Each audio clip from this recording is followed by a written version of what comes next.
8 years, and now he just travels around the States and talks to guys, like students just like us. So everyone give it up for Randy Fortes! Woo! Give it up, come on! Thank you.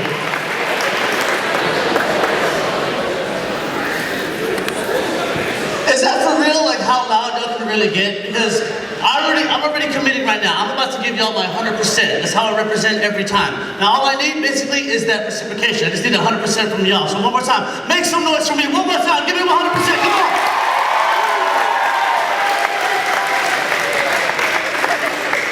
Okay.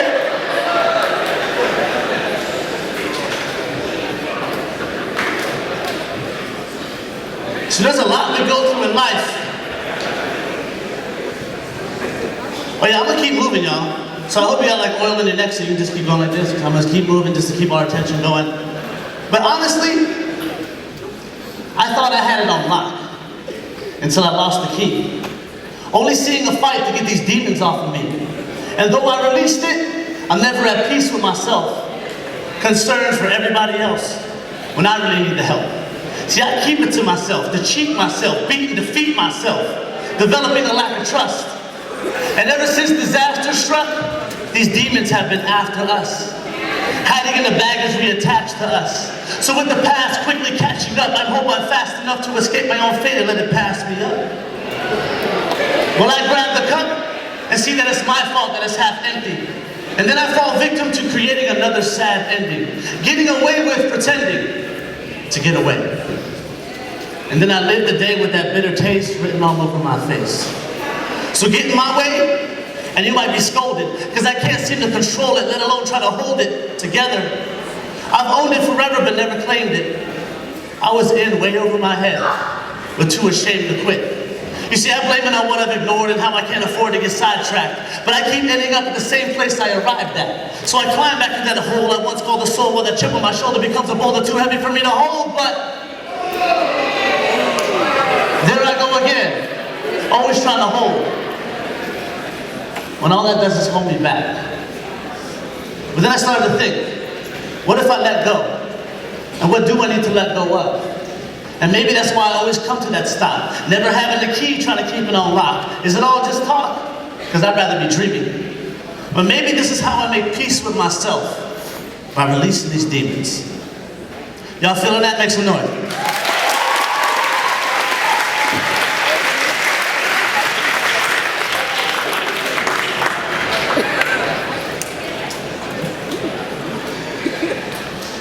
If not for art, if not for poetry, if not for music, if not for the place I can express myself, I wouldn't be standing here before you.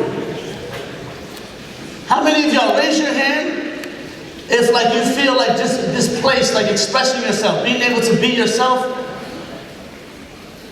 has saved your life in some way. Like maybe some, like raise your hand if you're feeling that. You like to express yourself, you like to be free. Y'all feeling that? Look around, y'all, because I'm not the only one.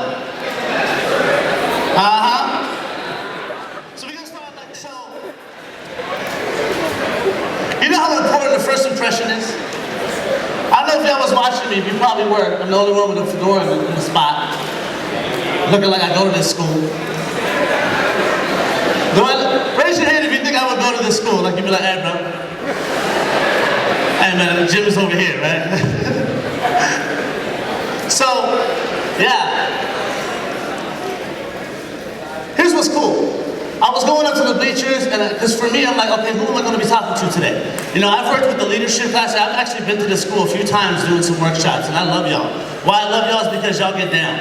And when I say hi to people, it's always cool. You gotta get to know who the person is. Usually I'm like, hi, my name is Randy. Like, oh, hi, how you doing? I'm Derek, right? And then we get that awkward person. I'm like, hi, how you doing? I'm Randy. They're like,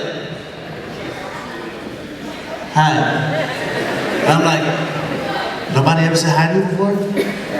That's not how y'all do it here? Like, what do you do? It's just a... Would that be better? Just walk by y'all like... You know, it's kind of weird, it's awkward. Next time you do that, look sideways at them, be like this. They'll be like, looking at you. Like, no, I'm saying hi, what's up? I've been here for like the past 8 years. But for me, it's not even motivational speaking. It's more like motivational listening. Because to be honest, I learn more about people when I listen. I'm not just going to be up here talking on the microphone all day. I'm going to try to see how many people I can actually get to speak. How y'all doing? It's all good. And obviously I'm going to be present in the moment. Whatever's going on, we go and make it happen. I'm going to talk to them. We're going to get down together. So I want to basically let you know right now, if you got something to say, maybe you've been waiting to say something. You've been waiting to get something off your chest. You've been waiting to be seen in some way. This space is for you. I've traveled to over 40 states. I've spoken to over about 100,000 people, students, adults. This is the biggest group I've ever had. And y'all kind of scare me a little bit. Just a little bit. But just the people that are looking at me like this. What you gonna say? I'm waiting to laugh, make me laugh. Oh, this ain't entertainment. Oh, shh. Today, I'm hoping we can get to know each other on a better level. Today, I'm hoping that we can be able to take a look at a lot of the things that we see that are going on that we're not cool with, and actually get a chance to talk about that. I'm hoping when we walk out of this room today, not only will we have a changed perspective of who we are, but we'll have a changed perspective on who everybody else is. And the peace that we want up in the school grounds can happen. Raise your hand if you want to feel safe at school. Man, everybody wants that safety. When people ain't getting along and there's conflict, we ain't talking about it, it just gets worse and worse. Now in Challenge Day, we got 3 steps for the formula to change. It is notice, choose, and act. I need to hear from y'all. Repeat after me. Notice.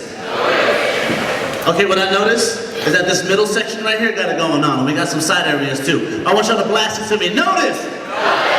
And then say choose. And then say act. Okay, let's break that down. Notice. Okay, y'all still with it? Okay, cool. Notice. The first thing we gotta do is notice. We cannot change what we do not acknowledge. If you didn't even realize that this isn't even cool, you're not gonna say anything about it, you're not gonna do anything about it, it's just gonna become normal, and that's just the way you always get treated. Or you can notice that I'm worth more than that, and people don't deserve to talk to me like that. That's actually disrespectful, and you can start to do something about that. But then we get to choose. Everybody say choose. Maybe someone said this to you before, but you forgot. Maybe you don't even know this to be true, but you always get to choose. Everybody say that with me. You always get to choose. You know what that means? Guess what? That means that if you're a hater, you're choosing to be a hater. Right? That means that if you're a peacemaker and you show love to people, you're choosing to do that. What that also means is, if you ain't got control of the situation, you get to choose how that affects you. Maybe you were planning a party or an event, and it took a lot of people, a lot of things to go into making it successful. Some things started falling apart, and then you chose to start falling apart. Or you can choose to be like, you know what, that ain't working right now. But what do I have control of? I'm gonna choose to still make this the best day I can.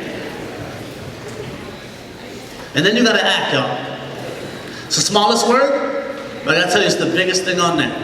Because how many of us know that out there's a lot of people out there, they're like professional noticers, right? There's people out there, they got good eyes. They're like, oh, you know what, they need to change. Oh, wait, that ain't even cool. I'm not feeling that right there. Raise your hand if you know people like that. They notice everything that's wrong, they ain't feeling it, but they'll let you know. They're real about that. Okay. Now, honestly, no, don't be pointing at people. My man was like, right here, man, this your girl right there. She do it all the time.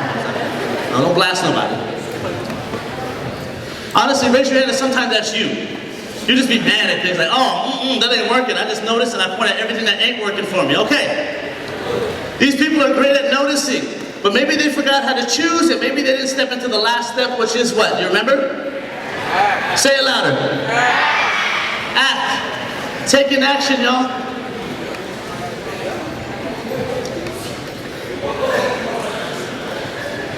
Here's my action right now. I'm hearing side conversation and everybody ain't with the same conversation, so I'm gonna stop.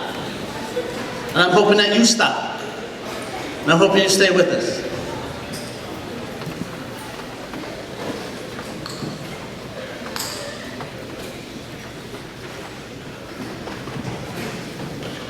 You feel what I'm saying? I could just keep talking and let you keep talking, But what that says is that, oh, you know what, this ain't really important and he doesn't care. No, this is really important. You're really important, and I do care. I ain't gonna say that, I'm gonna show it. Can you show it? Just check it out, there's gonna be other people I'm hoping to get on the mic, and I hope you'll give them the same respect. We're just practicing for them right now. That's how I take action, y'all. I notice what's going on, I make a choice for all of us, and I act. There's too many people out there. I've gone too far in my life, like, you know what? Maybe when I get like enough money, then I'll start to live my dream. No. Maybe when I meet the right person, then we can have this relationship, and then I can start to live my dream. No. Maybe when my family situation is all tied up, everything's forgiven, and all this healing happens, maybe then I can live my dream. And then I can pass away and never even get there.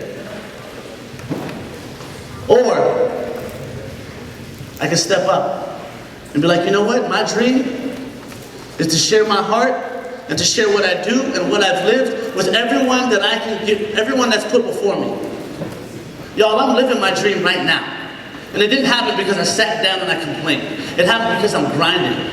It happened because I'm pushing myself. I self-motivate myself to do this. And I'm not just gonna come up here and talk about my life story and all this stuff. No, I want to hear from y'all. This is our program today. Everybody say, this is our program. This is our program. And that's what's real. Now, notice choose an act.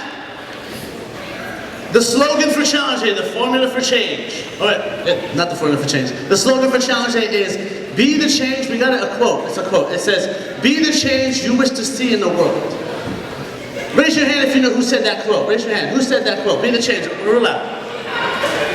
Okay, raise your hand. Who said that? We must be the change we wish to see in the world. Who said that? Gandhi. Make some noise for my man right here. Give it up, Gandhi. Yes. It changes how we're doing things, how we notice things. If we notice that this world is a dangerous place, we're going to walk around guarding ourselves, being on a defense.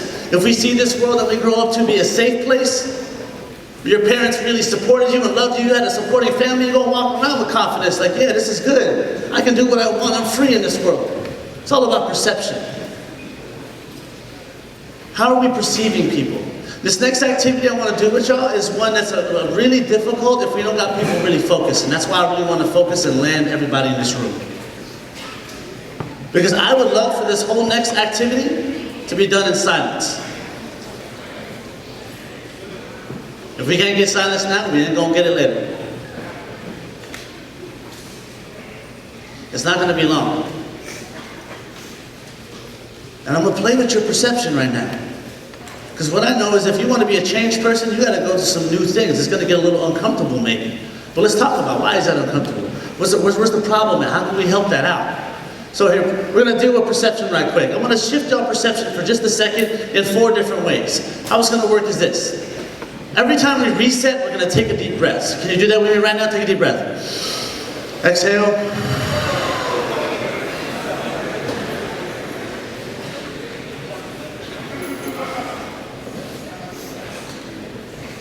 And then we're on to the next. Simple as that. First thing I want everybody to do, in silence. Let's start with the silence first. Why was that hard? What does that say about how you look at things? What does that say about the eyes that you use when you're looking at the world, when you look at yourself maybe?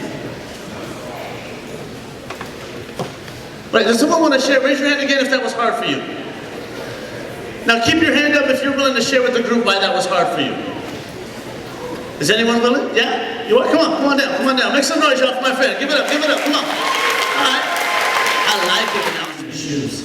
And if I imagine I'm like my friend Manuel over here who shared what's real, and if that was my perception, that, you know what, no one's ever going to understand me. No one's ever going to see it and be able to get how I'm feeling or what's going on with me. And I carry that around with me everywhere I go. That's the lens, that's the filter. I see everybody. Like, everyone I see, everyone up here, no one will understand. None of y'all. So you know what that means? It means I gotta grab my problem, I gotta put it in my bag, I gotta put it in my backpack, and I gotta walk. And it's happening. And I'm falling over here. But ain't nobody gonna help me. That's what I think. Raise your hand if you would help me. yourselves, y'all. Give it up, 'cause that's real, y'all. That's real. Right? Perception. We think no one's gonna understand, no one's gonna feel me, but people raise their hand and they do understand. They actually can relate to that. People raising their hands are like, no, actually I would help you if I knew what was going on. But because of this perception I have, I ain't gonna share nothing. I just brought it back right now. If you notice, I just brought it back. What I brought back is how we perceive everybody, how we perceive the world is directly related on how we perceive. Come on, y'all know this. How we perceive. One more time, everybody. How we perceive. So how are you looking at yourself these days? Are you looking at yourself through your phone? Maybe with some friends behind you? Are you looking at yourself in the mirror when you walk by? You know what I'm saying? When you get a new outfit, you walk, then you gotta stop like, ooh, hi. Or maybe when you walk by the mirror, you didn't try to see that. Or maybe you can't even look at yourself in the mirror. Because I know at times I couldn't. There's a lot of gang violence. In my neighborhood, there was a lot of drugs being dealt. In my neighborhood, there's a lot of crazy stuff going down. So everywhere I went, everyone perceived me as that person from that neighborhood. I had an older brother, he was 4 years older than me. And basically, like, you know, every class I would get to, the teacher already knew, oh, Fortes. They would look at the roster and see my name and they're calling roll, like, oh, Fortes, oh, okay. And they'd look at me, but not. And I already knew, you're looking at me like I'm my brother. My brother was a huge troublemaker. So already they're stabbing me with I'm a troublemaker. Everywhere I go, I would go in the stores before, right? Just like an AMP in a liquor store, just anywhere to get some candy, whatever, to get some whatever. And they'd be staring at me. Just waiting for me to steal something. I'd be walking with my friends, and I'd be stopped by the police. I don't know why, but it was a frequent thing. It just became normal. I just sit down on the curb, put my hands behind my back, because I knew the drill. Everywhere I go, basically they call me a bad kid. I would amount to nothing. So guess what? Everywhere I went, I started acting like a bad kid. I started not caring because, oh, I want to amount to nothing. It don't even matter. That was my perception. That didn't get me anywhere but in trouble. That didn't get me anywhere but depressed. That didn't get me anywhere but further from who I really am. You know what changed me?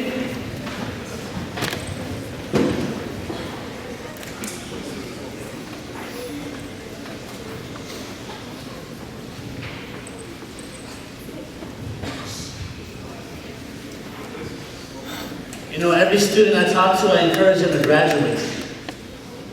And I'm coming from a real place because I barely did it. I had to make a choice.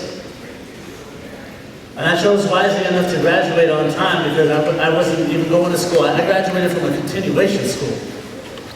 But after I graduated, I got this job at LARPD. It was called Kid Zone. And it was this before and after school daycare, right? And I'm over there, it's the first day of work, my boss is there, I'm like, so what would you like for me to do? She's like, oh, could you play football with these boys? I'm like, yeah, I can play football with these boys, right? It's like, okay, hi. You know what I'm saying? I'm just thinking to myself like, y'all don't pay me to play football with kids? Cool, I got this, you know what I'm saying? I'm just having fun, like it ain't nothing. I'm at the job for like 2 weeks, right? And I noticed that there's this little girl who was always kicking with me, right? Her name is Emily. I'll give you a little description. She hey big, she was in kindergarten. She had like blonde pigtails, and she had glasses like 2 sizes big for her head, you know what I'm saying? Like she's still growing into them glasses, you know what I mean? That's how small she was. Real cute, right? And I noticed everywhere I go, I look down, boom, there's Emily, right? I had to turn around like, oh, watch out, look at her, I see you, cool. Emily was kicking with me all the time, so I'm like, oh, okay, that's cool, Emily. So I went and I'm like, trying to introduce her to the other kindergartners. Maybe she can, play with them, make some friends, right? It's about them. 10 minutes later, I look back. There's Emily again. So I started talking to the teachers about this. I'm like, hey, you guys see me on the playground over there? You guys want to see Emily with me? And they're like, yeah, she loves you, Randy. I'm like, okay, that's cool, but like I'm trying to get her to play with some other kids, and it's just not working out for me. She's like, oh, my boss is like, okay.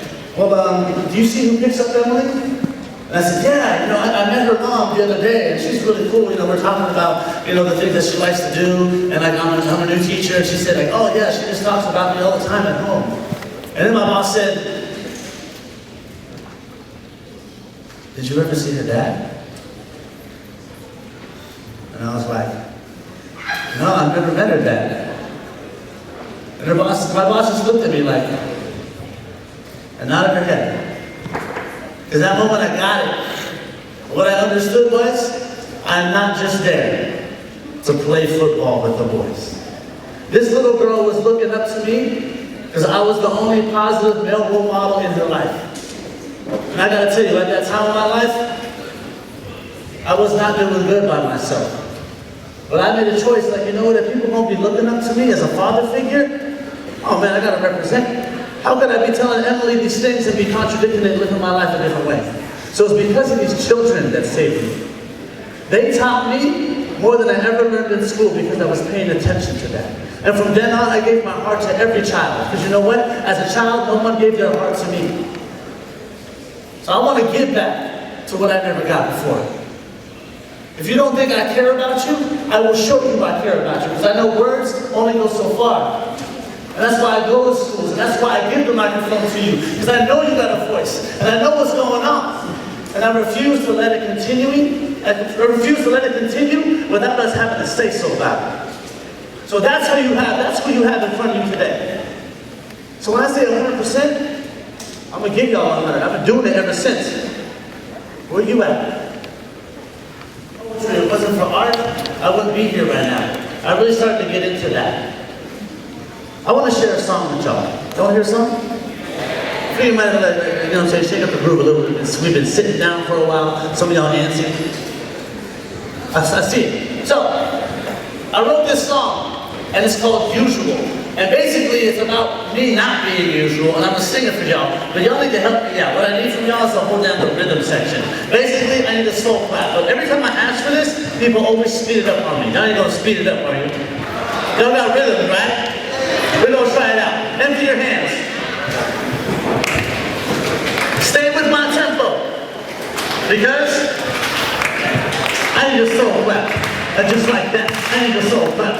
Just like that. I need a soul clap. Just like that. Keep it up. I just wanna say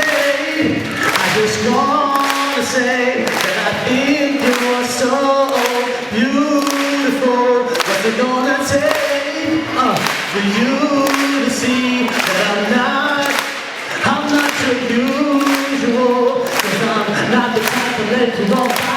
No one else should be right by your side. I wanna come with you when you need me most. And baby, let me hold you close. And I won't ever let you go without never knowing what I'm about. So tell me when, and I'll show you how. You be your friend just for now. I just wanna say that I know that you're so beautiful. What's it gonna take for you to see that I'm not? I said, oh, I'm not your usual.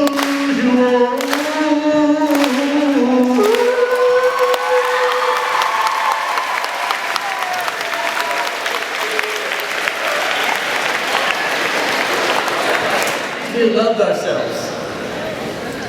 You know you love yourself. You know the baby loves itself. Come on, y'all. Get in front of that. Whenever you see a baby, people change, right? I see this big dude. People like, big old football player, right? Like, yeah, baby kid, oh, baby, what's up, baby? How you doing? He turned into a baby himself. And you laughing because you know it's real, right? And I think when we see that baby, we look into that baby's eyes, we stop and we're like, oh, wow, there it is. This baby is a 5. Right here, this baby is top ranking right here. You're so pure, you're so innocent. You're a 5, and I remember when I was a 5. I remember when I was free. I remember when I was looked at and everybody adored me. And I was like the best thing in the world. And as children, things start happening in our lives that are either positive or negative, but they're all developmental. We're all developing. And maybe when we get to the age that you're at right now, pretty soon, maybe we start to hear all these messages from people that maybe they aren't so true, but we just start to take this on like, okay, yeah, maybe I am that. Maybe that's who I should be. Maybe that does make me who I am. And then pretty soon, even though we know the answer in class, we stop raising our hand because we have doubt for ourselves. Pretty soon, the people around us, the environment we once thought was safe, ain't so safe anymore. We start to go into ourselves. Pretty soon, this number we all started out with, that was a 5, fully alive, starts to decrease slowly into 4, 3, 2, 1. Maybe even sometimes we feel like we're nothing. We forget our rank. We forget who we are. And I know what that's like, y'all. Because to be honest, for me, it was hard to have a good day. Just to have a good day. A good day for me when I was coming up would be when I would get home and I could understand what my dad was saying. Because most of the times he was drunk. And not just that, but he had a lot of anger issues. And he would take that out on my brother, myself, maybe sometimes even my mom's. A good day for me would be coming home to a meal. You see, because we dealt with a lot of financial issues. So coming home and there being nothing to eat was kind of usual. We would just have silence for dinner.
I feel like someone wants to smoke in. I feel you, yeah? I got you, okay, I'll get you. Hold on, let me get my friend up here. Go ahead. Go ahead, turn around.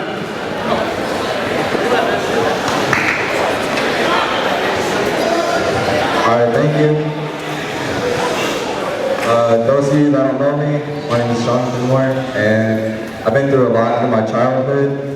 And my parents divorced when I was going into my freshman year, and I didn't know how to deal with myself, so I masked it by smoking a lot of weed, but I dropped all of that. But honestly, that's not the way to go, because you're masking it, you're not healing yourself. That's not the way to deal with it.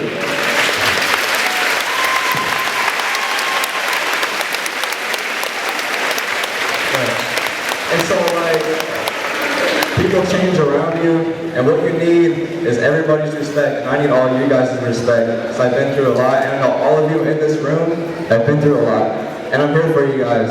If you need anyone to talk to, I'm here for you, because I've been through a lot. Thank you. What's up? Yeah? All right, come on. I got you. Can we hand it over?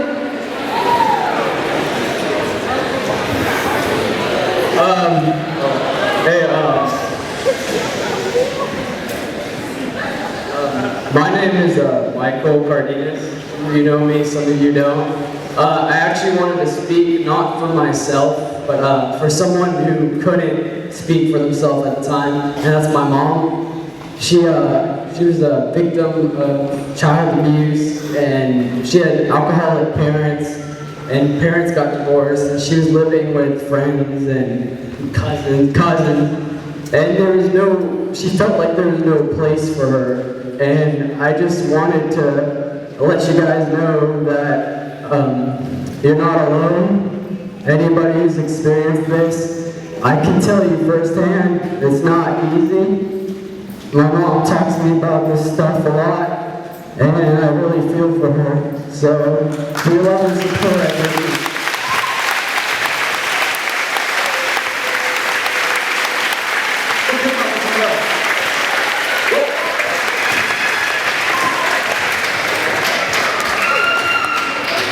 This is what heart looks like, y'all. This is what heart looks like. Come on.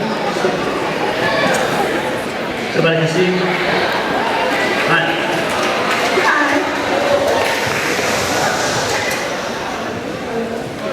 Hi, my name is Dana, and what really touched me was the person we lost the most. I mean, an important person we lost. I lost my grandma Winfield in 2007.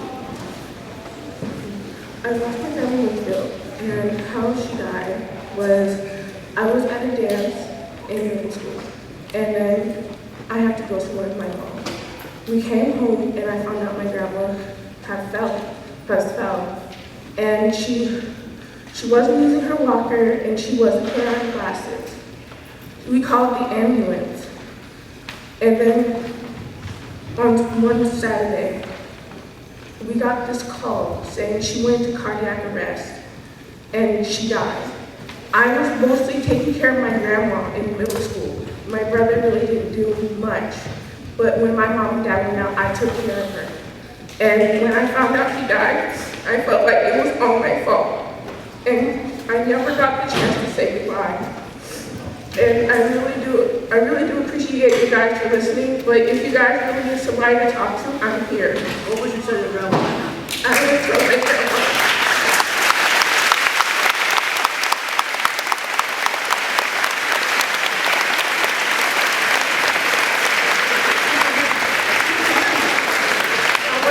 I want to tell my grandma that I love you. I know you're in a better place, and I visit your room so much, and I feel like you're still there with me. I look at your picture all the time, and I say happy birthday, happy Mother's Day, Merry Christmas to you. I love you. I love you.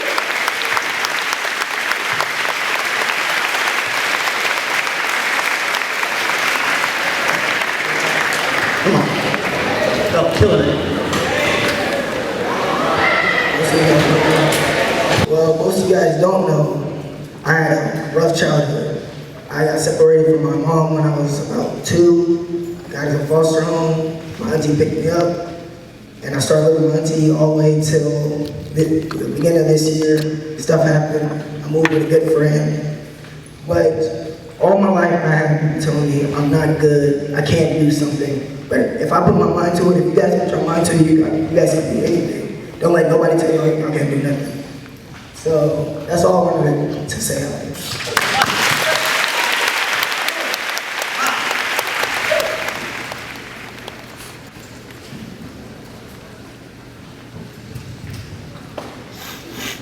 A lot has happened in my life, and things completely changed when I turned 29. When I turned 29, I found out that I was going to have a daughter. And her name is Frankie. I'll show you. This is my daughter Frankie right here. Get ready with the aw.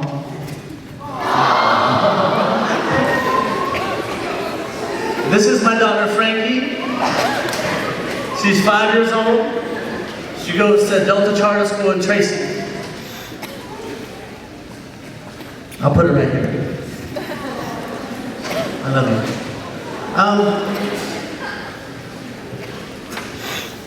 When she was born, it was all good. Me and her moms were at the hospital together. You know, she was born. I got to carry her, and I was just like amazed, like, I did that? Wow, pretty amazing. That's kind of cool, right? I saw the 5 in her right away. She's so special. But unfortunately, things didn't work out. And her mom and I had to separate. Meaning that I was seeing my daughter Frankie every other week. But I've been going through even worse things. My garage, at the end of February, my garage burnt down. My car broke down. I'm not doing challenges anymore. I just do these kind of things every now and then. And it came to the point where I had to take my daughter to her mom's house because I could no longer afford to feed her. And when I saw my daughter look up in my eyes with these hungry eyes, it took me back to when I would look up at my parents with these hungry eyes. And since I didn't want to have to go through that, I had to swallow my pride and send her to her mom's house. Now I get to see my daughter every weekend, which is a good thing. But I gotta tell you, what I'm still trying to learn is this. How do you spend such little time with someone and try to cherish it as much as you can and pour all your heart into them, just to let it go? The hardest thing for me is, my daughter's really smart. She's coming into her own. She has a concept of time, of days, and where we're going. So I'm taking her to her mom's house, right? She's in the back seat, in the car seat. And we're talking, we're playing I Spy, all these really cool games. And eventually we'll pass that McDonald's on the way to Tracy. And she knows that McDonald's, and she goes like this to me. She says, "Daddy?" I say, "Yeah." She says, "Is your turn over?"